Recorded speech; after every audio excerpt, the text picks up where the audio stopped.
We have a loaded show on this episode of Miami Dolphins Today by Chat Sports, and I got to know your thoughts on this first. Do you want to fire GM Chris Grier? Type Y for yes or type N for no. Answer this question because that's the topic on today's episode.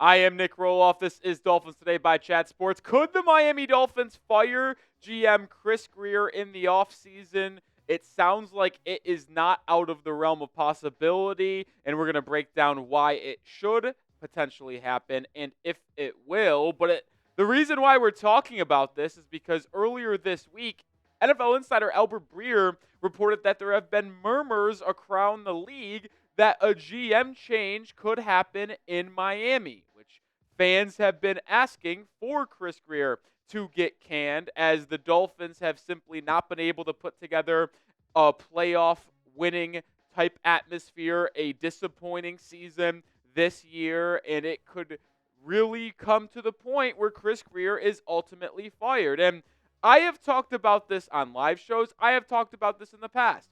I think Chris Grier should be fired. He has been the GM since 2016, and you have seen 0 playoff wins. You have seen the Dolphins consistently have the same issues that have held them back in big-time games, and it's the reason, in my opinion, why they have not been able to go on the road and beat teams in cold environments in big games or be able to stand up to their division rival, the Buffalo Bills, over the last 3 seasons. But if I'm going to be honest, I also think Mike McDaniel should be fired. I think the two are not mutually exclusive. If you are going to fire Chris Grier, I believe personally you should also fire Mike McDaniel, because there is no point to me of keeping one and getting rid of the other. I think you should just clean house if you ultimately decide that it's time to move on from one of the two. Will Stephen Ross do that? I am not sure, but make sure you are subscribed, because we are going to cover the Miami Dolphins better than anyone else on YouTube. We are under 400 subscribers away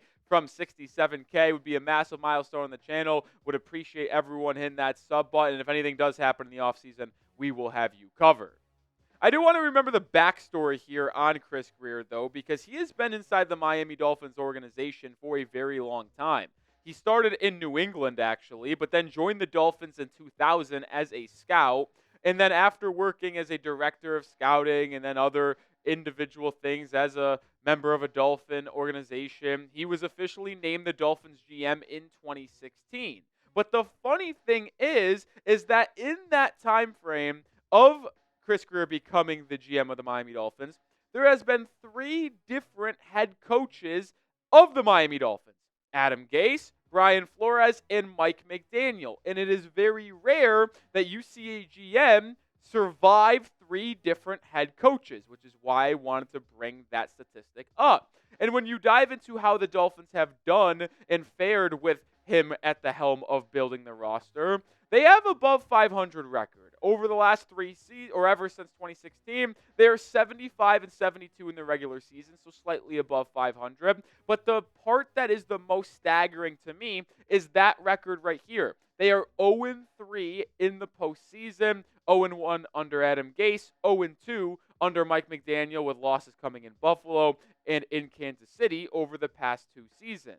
And I got to be honest here, and this is the part I struggle with. How do you have a GM job for 8+ seasons, 8+ years since 2016, and have no playoff wins to show for it? You know how unprecedented that is for a GM to have the leeway that Chris Grier has had so far? This is a make or break league in the NFL. It is a product-driven league. In most ownership groups that care about winning and care about delivering a product to your team, you want to get the job done in the postseason. And for a GM to still have a job after not producing this fan base a win in the postseason for 8+ seasons, I think is personally unheard of. And that is why I think it might be finally time, if the Dolphins do not sneak into the playoffs and win a postseason game, which I find it very unlikely to be able to do so, that it is time to move in a different direction at GM and ultimately, potentially, in my opinion, as head coach as well.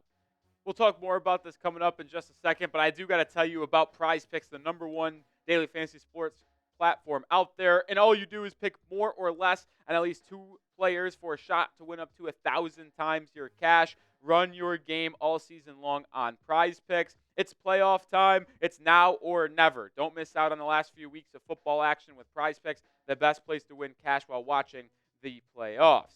Prize Picks also offers weekly promotions that can lead to big-time payouts like Taco Tuesday. Each Tuesday, Prize Picks discounts select player projections up to 25% to provide even more value for your lineups. Think Lamar Jackson will have more than 1.5 touchdowns. Think Mahomes will have more than 250 passing yards this week. Cook up your hot takes with Prize Picks when you and your crew can run your game. And I have a player entry, 2 players here for the final week of professional football, in the regular season, that is. More than Michael Penix, 210.5 passing yards. More than Geno Smith, 255.5 passing yards. You can combine any sport you want, which is why Prize Picks is my favorite daily fantasy sports platform to play. And make sure you download the app today and use code CLNS to get $50 instantly after you play your first $5 lineup. One more time, download the app today and use code CLNS to get $50 instantly after you play your first $5 lineup. That link is in the description and comments of today's video. Prize Picks. Run your game. All right, back to Chris Grier here and why I welcome change for the Miami Dolphins potentially. Well, Chris Grier has done a lot of things. He swung big with the Tyreek Hill trade. He swung big with the Bradley Chubb trade and then extended him. And he's made some good draft picks. But overall, Chris Grier has put together an aging defense. Jordan Poyer on the back end. I love Calais Campbell, but he's very old. The cornerbacks are old. The linebackers are veterans. This is an aging, old defense. And the most egregious mistake he has made is the neglection of the offensive line over the past 4 or 5 seasons. Now, it was pretty solid last year, which is why the Dolphins had one of the best offenses in football, one of the best rushing attacks in all football, with HM getting nearly 800 yards, Raheem Mostert eclipsing 1,000 yards. But the thing is that he didn't bring back Robert Hunt. And this offensive line has taken a major regression. And it has been a common theme ever since Tua Tagovailoa has been the quarterback for the Dolphins. The offensive line simply is not good enough. And I'm just overall bored. I'm sick of it. I don't want to be stuck in the middle anymore. I think with your current regime, Mike McDaniel and Chris Grier, you will always be competitive. You will always be around 500 in the regular season. But you will never be a consistent and legit threat in the AFC to win a Super Bowl. And the goal here, folks, is to win a Super Bowl.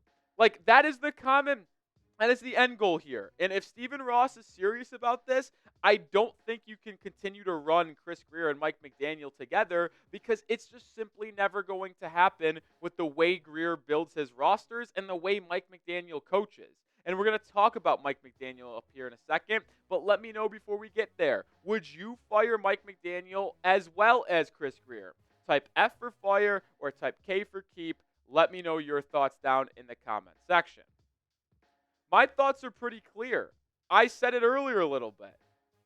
I don't think you can fire one and keep the other.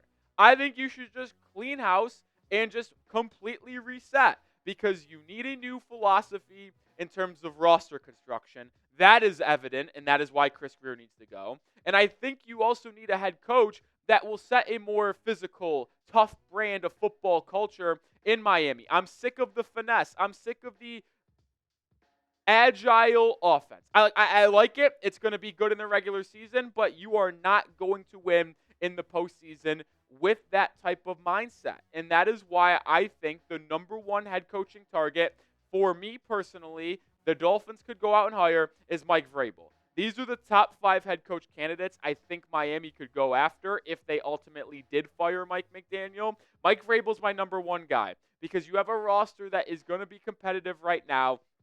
Vrabel can come in. He has overachieved with bad rosters in Tennessee. He is a tough-minded guy. He will have you ready to go into tough environments late in the year and get wins. Ben Johnson's the number one overall guy. I like Ben Johnson. I'm a sneaky guy on Jesse Minter, who has just been a part of the Harbaugh crew in Los Angeles and in Baltimore, in Michigan. He is someone that I think would give you a winning brand, a winning culture. in Miami, and then Joe Brady and Aaron Glenn are my 4 or 5, but the top 3 are clear-cut higher than the other 2 in my opinion. Do I think Stephen Ross is going to clean house and fire both McDaniel and Chris Grier? No. And I get it. It's tough to fire Mike McDaniel considering he had a 9-8 record in his first year, made the postseason. 11-6 last year, made the postseason. And is a win away from being 9-8 again, having 3 straight winning seasons and missing the playoffs just by 1 game potentially, or being in the playoffs if Denver loses on Sunday. I get it. But this team will never win a Super Bowl with him as head coach.